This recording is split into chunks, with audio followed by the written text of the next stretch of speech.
Hello, good evening. This is Attorney Vincent Davis, and I'm being joined by forensic social worker Terry Greenstein.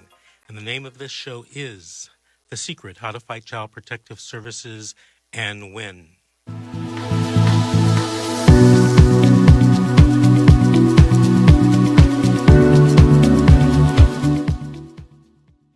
Terry, are you with us? Yes, I am, Vince. How are you this evening? Well, it was a stressful week, but I think I'm getting stronger and stronger. Well, your voice sounds a lot stronger this week. That's what people have told me. So, a little bit of progress every day is enough for me. Very good, very good. I'm glad to hear that you are sounding better. You ready to take some calls this evening, Terry? Sure. Okay, let's go to the first call. I think it's Sherwanda from Cleveland, Ohio. Hi, Sherwanda. Did you have a question or a story to tell? Yes, I have a question, a story to tell and then a question. Okay, go ahead. Yes, I was working at a daycare where a teacher was reported by the parent. She felt like she didn't get a full description on an incident her son had. So child services came to my job to interview, the accused teacher. And while the teacher was being interviewed, she implicated me as a witness. So I was interviewed by child services. They wrote down my statement. I didn't write it down. I didn't even see it. I didn't sign off on it or anything. But they found me negligent along with her, finding abuse after they seen a video or whatever.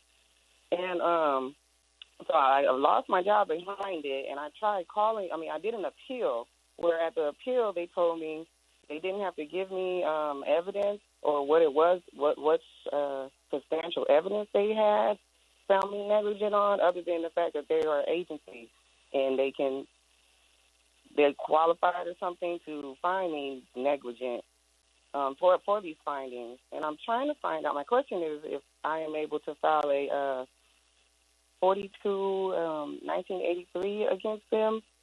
42 U.S.C. 1983. Yes. That's a federal law that gives you every citizen or just every person in the United States, it protects them from governmental abuse, and it's the main civil rights statute under federal law. I'm in California, and I'm licensed here in California. I can't comment on Cleveland, Ohio. I assume, things may be similar. There may be some things that are not similar. But in order to tell if you have a case under 42 U.S.C. 1983, you should definitely be talking to a lawyer in your jurisdiction. Have you tried to talk to anyone? Yes, but because I'm unemployed, no one will help me or even answer my question because I'm not able to pay for it. And I'm unemployed because my job said they had to let me go because Child Family Services found me negative. But they haven't given me any evidence to where I was found negative other than the statement I gave them. And when I gave them my statement, I told them I didn't witness anything. I did not witness what that teacher had done. And they told me it places me it places me there. I didn't have to witness it. I was placed there. And then I was asking for the evidence, and they told me they don't have to give it to me because they're a government agency. Well, you're definitely going to need some legal help in your area. Most big cities have a bar association. For example, there is the Los Angeles County Bar Association. So what county is Cleveland in? Tioga. So you might want to try the Tioga County Bar Association, and usually these bar associations have what they call our lawyer referral services, and they can hook you up with lawyers that may be able to take your case on contingency fee, where you don't have to put up any money, and they may take and represent you on that basis. But you're going to have to do some footwork on the telephone and try to find the right attorney or group of attorneys or an association who can help you with your legal matter. Okay, then one more question. Is that correct that they don't have to give me evidence as a government agency? Like they could just find you guilty or something? It doesn't sound right to me, but, I'm not sure about the Cleveland laws since I'm, here in California. But that's something that you'll be able to figure out and handle when you go talk to an attorney. You know, generally, if you go to an attorney for an initial interview, you should have a list of questions that you want to ask him or her, and that could be one of the questions that you ask. Okay. Does that make sense? Yeah. Okay, very good. Anything else you wanted to talk about, Shawanda? I believe that's it. Well, Thank listen, you so much. thank you for listening and calling, and keep listening in the future, okay? Yeah. All righty. Terry, Yes. when you were at the working for CPS in Riverside County, did you guys ever have employees that were disgruntled or feeling treated unfairly or wanting to sue the agencies or the agency in Riverside County? Yes. What were some of the complaints? At least three, and I was a witness to one where the supervisor basically told the social worker to do something that was illegal, and the social worker went up to administration. But unfortunately, that just opened a can of worms, and it got so convoluted, nothing ever happened. You know? Well, these things crop up no matter where you are. Yes. Let's take another quick call, can we? Let's talk to, is it Gersten from La Mirada? Correct. Yes, this is Kirsten. Hi, how are you? This is Attorney Davis and social worker Terry Greenstein. Did you have a story to tell or a question to ask? Well, I probably should give you a little bit of a story and then follow it up with a pretty sharp question. That'll be my plan. Okay. Basically, I have lost my child to retaliative abuse from my husband, whom I'm trying to divorce now. When he assaults me this last year, he's done it before. This time it was caught on surveillance video. He threatened me and then blackmailed me to not report the incident to the police. And he threatened me with putting my child, both of my children, I have two actually, in foster care. I didn't understand why at first, but then he started talking about my so-called record, which my record would be a 5150 that 2015 he claimed that I was suicidal to my oncologist, who I feel unrightfully put me on a psychiatric hold. We reconciled, and then in 2016 there was an incident where we got into a scuffle because he was trying to videotape me after I came home having a drink, and I didn't feel well, trying to get to bed. Videotapes me. I resisted. We got in some kind of scuffle, and I don't remember because I was knocked unconscious. Hey, I woke up with a black eye. Gersten, hold on a second. Yes. I just got a signal from my engineer. We have to take our first break of the evening. Oh, okay. So hold on. Cliffhanger. Okay, hold on. We're going to get back to you right after these messages. This is The Secret, How to Fight Child Protective Services and Win. Come back and let's listen to the rest of the story with forensic social worker Terry Greenstein. And before the break, we were listening to Gersten from La Mirada. Let's get Gersten back on the phone so that we can hear the rest of her story. Gersten, go ahead. Yes, thank you so much. So I wake up assaulted in the police station without too much of my memory because I had a contusion and a facial injury, and I was clearly beat up. They detained me for 14 hours, and I was out of the house on a restraining order for a month. Fast forward, we reconcile. He somehow convinces me that I was the one stumbling around. I was drunk. And fast forward to now. We're in 2019, and he assaults me in a public place. It's caught on video. He gets nervous. He follows through on his threats. A social worker that was following up on me when I stayed in the hospital for the last assault opened up a DCFS case. They came a knocking. I was cooperating. I thought they were there to help me. They said that they were there to provide me with counseling services due to the domestic violence in the home. So I welcomed them in my home several times and was very honest with them. Pretty soon, I have 4 police officers holding up my elevator, 2 social workers taking away my son in the middle of the night. They also tell me that I've lost the rights to my daughter, who is now 17 and a half. As of now, they've taken her off the case because they believe that she's too old and it's just not worth their time. And now they're not recognizing her as a domestic violence survivor as well as my kids and myself. So I got slapped with the charge of failure to protect. And it was either that or child abuse and failure to protect. So I was put on the spot in dependency court at a hearing that I thought I could possibly get my kids back. It was getting to be around lunch hour, so I was really being rushed through my decision process there. I had my domestic violence from advocate for peace over violence there, and she just couldn't believe what was going on. My lawyer had a stack of 54 pages of claims and evidence that my husband had submitted, exchanges between my psychiatrist and different doctors where he's claimed that I've been violent and abusive behind my back. Meanwhile, having this facade where he's completely in love with me. In fact, he's still out there running around telling people that we're married and we're working things out, which we are not. He made me sign my kids away. So he's been rearrested for breaking the restraining order for me and my son, stalking me at a baseball game that I coach. I coach Little League. I was very involved in my community of Beverly Hills. Now I am down and out in La Mirada. I live by a riverbed, and I go to court classes, drug classes, all these different things. My life has been completely rearranged. And now I'm in a situation where my son, the past couple of weeks, has confided in me and told me that his caretakers have not even just been neglectful, but they've been abusive. They've let him gain 10 pounds in their custody, and they continually make fun of his weight. They call him demeaning names, and he goes to bed crying, sometimes even weighing himself. He's developed an eating disorder, and one night I show up because he starts telling me about all this stuff, and his caregiver hangs up the phone. And so I rush over there with my father, and they pretend like nothing's going on.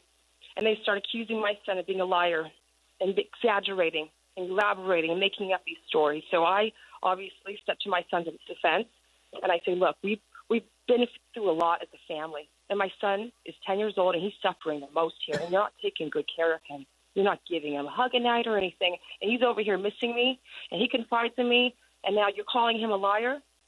The next day, I have to take him to baseball tryout. I bring him back, and he's left with the choice of staying there with his caregivers without anybody, without any kind of support from his sister or my mother, and I refuse to leave him alone now with the caregivers. So they start threatening restraining orders, ordering myself and my father off their property.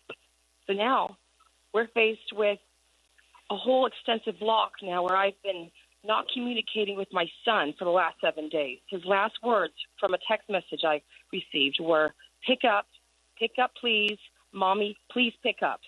And I haven't talked to him for 7 days. Why? And now my caseworker is refusing me to speak with my son. And they're demanding me to come into a team meeting next week with all their supervisors and their supervisors. And it's becoming a very intense situation where I feel like I don't know if they're going to be using my mental health against me Kirsten, I have a defense mechanism. Kirsten, let me interrupt you for a second. Kirsten. Sure, please. Is your case in L.A. County or Orange County? So I believe that we're still in L.A. County. I'm in La Mirada, so it is on the border of Orange County. So I do believe we still fall into that office. We're not in the L.A. office off of Wilshire anymore. Kirsten, do you go to court in Monterey Park or in Orange? Edmonds, Monterey Park, correct. Okay. And so this is what I want to tell you regarding your situation. You have to sit down with your court-appointed attorney and form a strategy, let him or her know about the abuse that your child is undergoing. Because what you're telling me is a serious, serious thing if your child's in foster care and getting abused. So you need to talk to your attorney as soon as possible. Well, I have, Mr. Davis, and I've run into another wall where he's saying that it's almost nearly impossible to get my son back at this point or get him to anybody else because at this point DCFS might be covering up their tracks, and that's why they're disallowing me to contact my son. Okay, Kirsten. Hang on. In addition, you need to call the California State Community Care Licensing. That's the entity that does all the reports and investigations of anything going wrong in a foster home. So let them know as well. Got it. Kirsten, Got it. Thank you. That's valuable. Thank you. Kirsten, Yes, you can find that number by just Googling it. I got it. Okay, very good. And the other thing that I wanted to tell you, if you don't get any assistance legal-wise from your court-appointed attorney, give me a call and I'll talk to you on the phone during office hours about, whether we can help you or not. My telephone number is 888-888-6582, 888-888-6582. And if I'm not in the office, you can go ahead and leave a message and I will get it that day and try to call you back within 12 to 24 hours. How does that sound, Kirsten?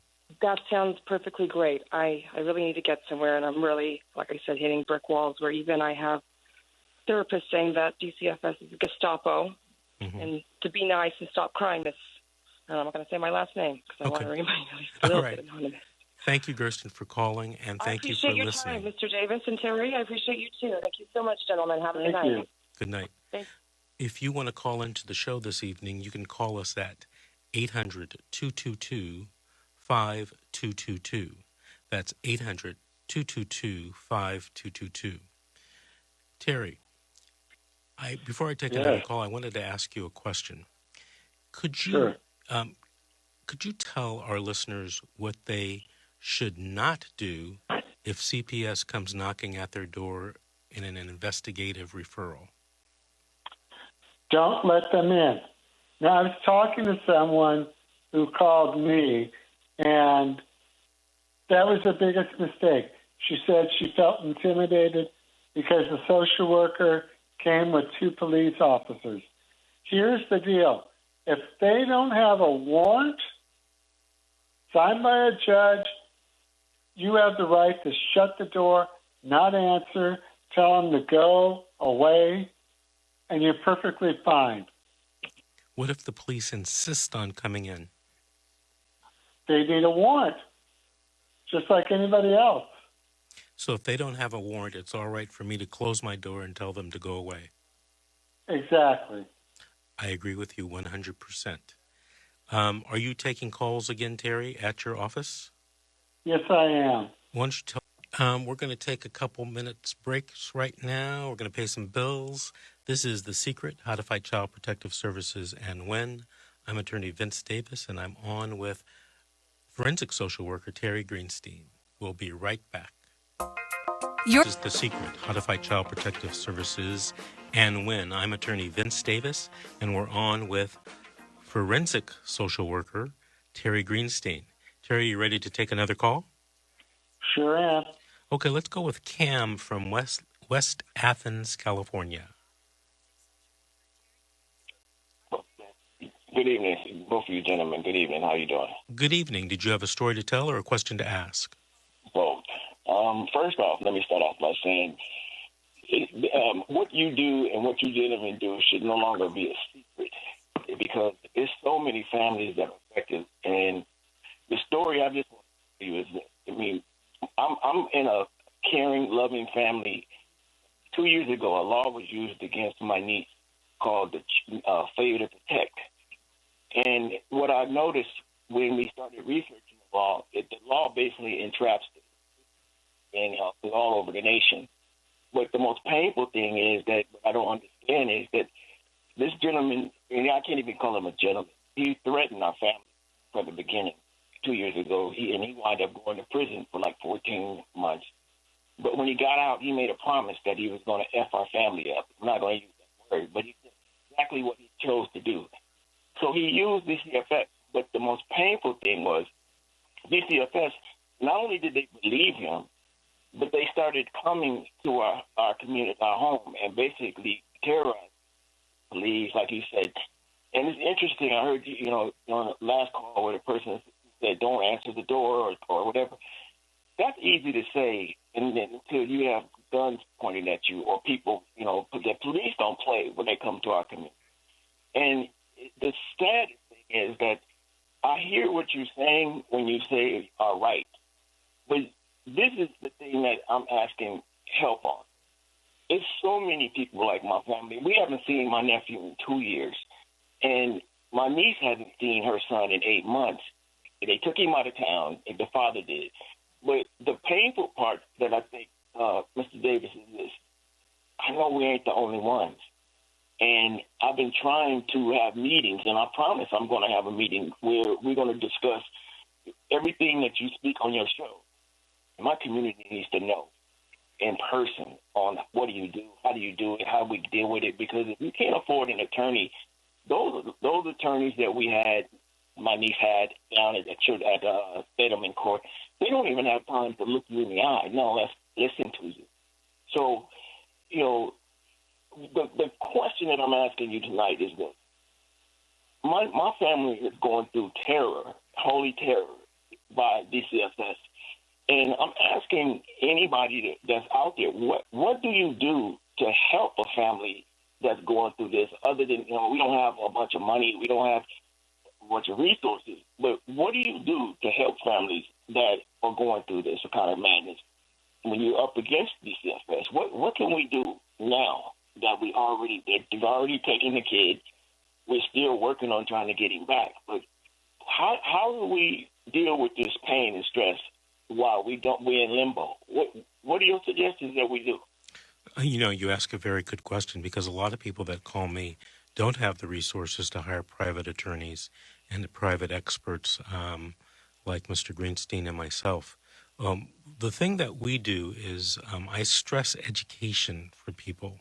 I try to put out videos on YouTube. I've written a book about fighting CPS, and you can get that free at our website or call in and they'll mail a book to you. But, I used to do this a lot, and I am going to tell you this now. I can't speak for Terry, but if you have or organize meetings, and a lot of people used to organize meetings, and they would use the public rec center at the local park in their community, and they would set it up with chairs and, a table or two. And I'd come in and speak to the community, answer questions for, a couple hours. And I don't mind doing that. As a matter of fact, I could do that, several times a week. And that's free. It's no charge. And I usually come out and I give out my book for free. And, but you have to educate yourself, because in a lot of communities, the social workers, this is my humble opinion, kind of prey on the community there because they don't know what the law is. They don't have the resources to hire, an experienced attorney. And so they just take advantage of that situation. But in places where I go and I speak, sometimes churches will have invited me to go speak, on Sundays to the congregation during the service. So I can, give you a lot of information. There are other attorneys out there that are willing to do that as well. I have colleagues, and we've talked about it before. You got to get education. You got to get your information. You got to know your rights. So that's what I think that you can do. I need to ask you this question, though. Mm-hmm. When it comes to a specific area, I've been told more than once, the 90044 area where we go, it's on 83rd in Vermont, like Manchester. That's the most, as far as taking kids out of the home for, nefarious reasons. And I found 2 ex-workers that want to talk to you because they know where all the bones are hiding. And what they were telling me was that they didn't agree with some of the things, but this is the thing that I want to know. How can we get our elected officials or anybody to focus on that area? Because I was told that they wouldn't do that on the west side, on the West LA and Malibu and any other places. They don't do that. Right. So how do we bring attention? Okay, let me tell you how to do it. Okay. This will give you as much power as the West Side or anywhere else in Los Angeles County. You ready for this? I'm listening. I'm ready. You have to vote. You have to organize people in groups and vote. Okay? Yeah, so historically, and I'm not talking recently, but historically in certain communities, they feel disenfranchised, and that's because they don't vote. So politicians don't pay attention to what they're saying or what's happening to them. Imagine if you could get 50,000 people in your community to vote for the judges who are pro-family. Imagine if you could get 50,000 people together to vote for state legislators in your community. Imagine what would happen. You could elect the people that will protect you, that will change laws, and that will give you a fair shot no matter who you are. So that is what you need to do. And a lot of times on this show, I talk to people about forming voting blocks or getting people together state by state, county by county. Instead of, always complaining. Look, I know you're preaching to the choir. I know what's happening. I've been seeing it for the past 28 years. So vote. Organize people to vote. Make sure that your candidate is going to be sensitive to these DCFS and CPS issues. Terry, were you going to say something? I was going to just say, you can call your local supervisor for that area or your councilman and get to know the people in the office, and ask for an appointment at some time.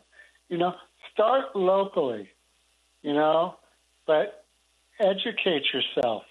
You really have to educate yourself, especially on candidates, So I think what Vince is saying is fantastic. But you can also move on the community level. If you get some people together and, you get that community room for free one afternoon or one evening, I'll come out and speak to your group for free. Okay, well, I'll make a challenge to you. Go ahead. If I'm trying my hardest to get my nephew before my mother has a heart attack or pass away. She doesn't deserve to suffer. But I'm already putting together some team meetings and organizations. So we met Wednesday. It's a program called Ceasefire. And what they do, what's interesting is the chief of police was there because they found out that we've been telling them for years that the gang files was being used against regular folks. Well, it came out that not only did they find out to be true, so now I'm trying to focus on our children and our families and say, well, we've been telling you this and that and that.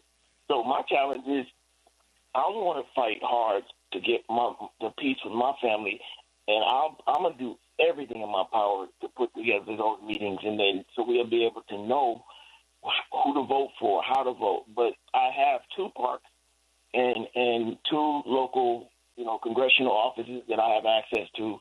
But I'll do everything in my power to help any and everybody in our community if we could get help from my family too. I help everybody. I coach, I mentor, I do all kind of work in the community. Okay. And we just need help, sir. So I'll do anything in my power to help. Okay, Cam. I got to cut you off. Thank you guys so much for what you do, and keep doing what you're doing, please. Okay? All right. Thank you for calling and listening, and keep listening to us every week on the radio.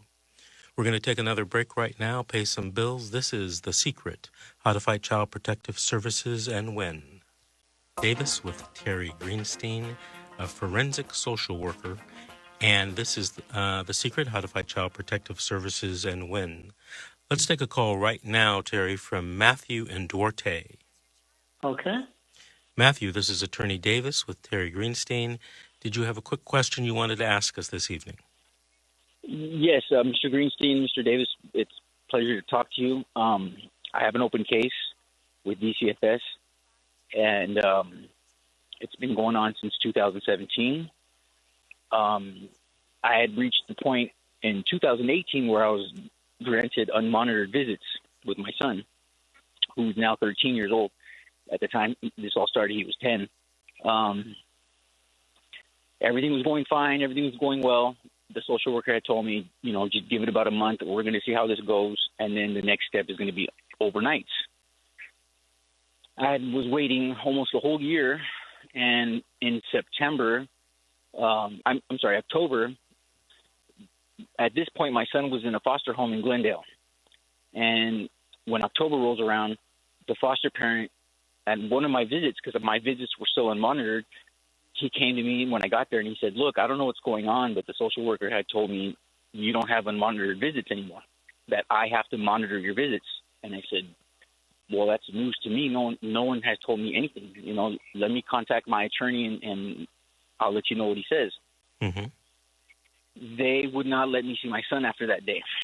The social workers told me that I couldn't see my son. It was that not to go over there. Okay, and well, hold I on. called my attorney. My attorney said, let me look into it. He looked into it and he said, the judge hasn't ordered anything. Everything's still in effect. Until the judge orders it, you have your unmonitored visits. That's right. part of the stipulation. It's a part of the case plan. Part of the court order. So I said, yes, it was a court order. So I said, thank you very much. I'll see my son tomorrow then. It was my day. It was a Wednesday. So I called the social worker, and her voicemail was full. I couldn't leave a message. So I texted her, and I explained to her that I spoke to my attorney. He told me that my visits were still in effect, unmonitored. And if you could please let the foster parent know I will be there at my regularly scheduled time. And no response. Matthew, let me interrupt. Yes. Let me interrupt you. Are you having your unmonitored visits now? No. Okay. Here's what happened, Mr. Davis. So the next day, after I spoke to my attorney, I texted the social worker. I didn't get a response. I texted her back at an hour later, but I included the foster parent in the text message, and I explained to both of them the same exact thing that I told the social worker. My attorney told me my visits are in effect, that I will be there at my time. Just please have my son ready. When I showed up to the location, my son came down. He was happy. I saw him. Everything was fine. And he said, just, can you please come up and tell the mom that you're here? And I said, sure. So I walked up with him. He went inside. She came to the door. She slammed the door, locked it. And she says, my husband will be here right now. I said, okay, I'll wait downstairs. My grandmother took me there that day. And we were waiting to see my son because she hadn't seen my son in a while either. About 7 Glendale PD squad cars showed up. The helicopter came out, and I looked at my grandmother and I said, I don't know what's going on here. I think we need to leave. So we left. The foster mother called it in that I was attempting to kidnap my son. Mm-hmm. And I had no intention to do that at all. Were you ever arrested for that? No, I was never arrested. Me and my grandmother got in her truck and we left. Now, 2 weeks later, we had a court date. I believe it was November 1st. 2000 what? 19. Okay. The social worker submitted paperwork, and in the paperwork it stated that my wife and myself showed up to the foster parents' home and we attempted to kidnap our son. Now, I went and spoke to the detective from Glendale, and he cleared me from all charges, any wrongdoing. My wife came. He apologized to her. He said, you weren't even there, ma'am. I don't know why they put you in the report. Well, my wife had a 5-day release. Matthew? Yes, sir. Because I'm running out of time. This is what I want to tell you, okay? I want you to call me on Monday. And if I'm not in the office, I need you to leave a message saying, hey, we spoke on the radio this Saturday.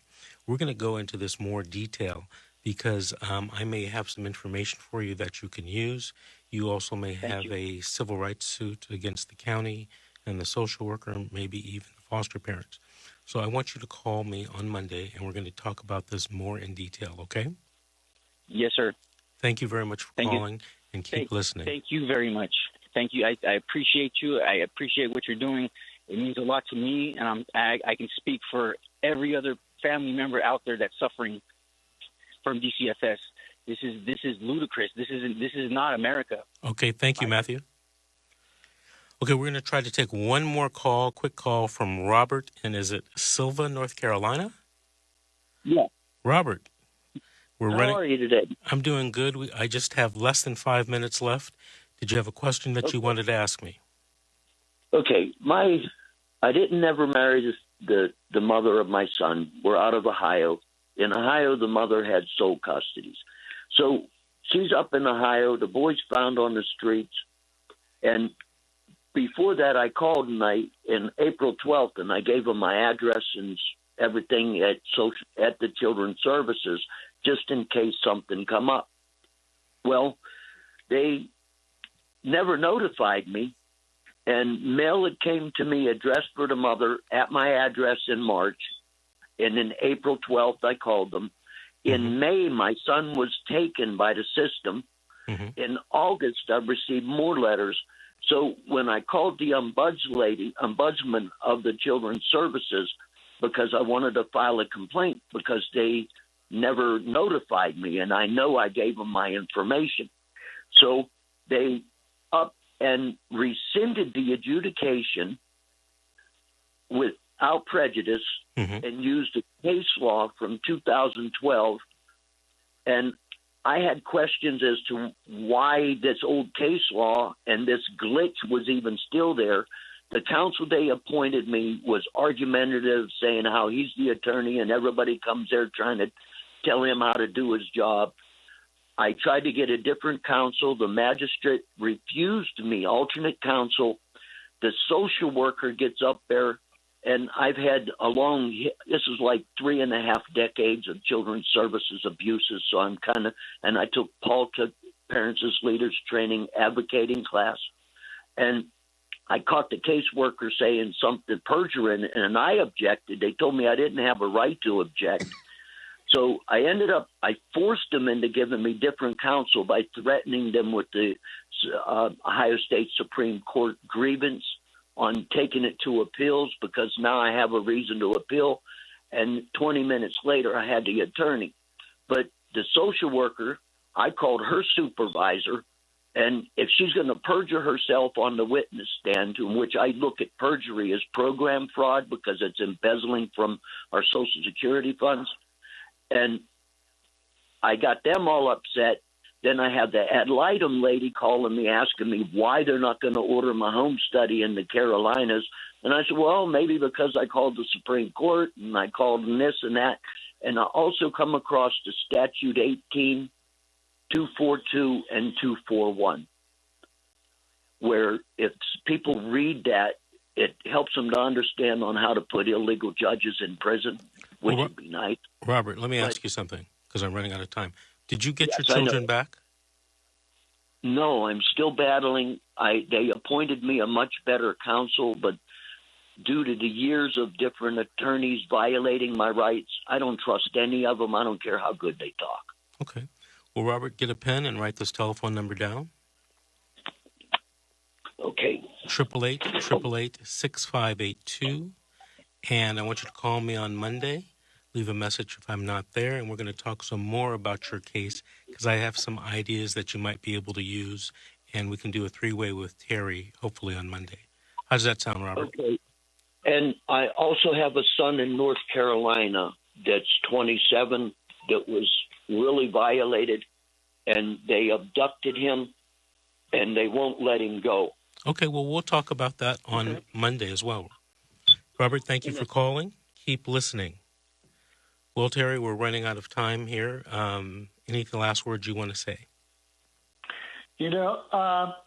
On the news, just prior to our show, they were talking about a child death out of a foster home. That's all the information. I'd like to get more information and maybe talk about that next week.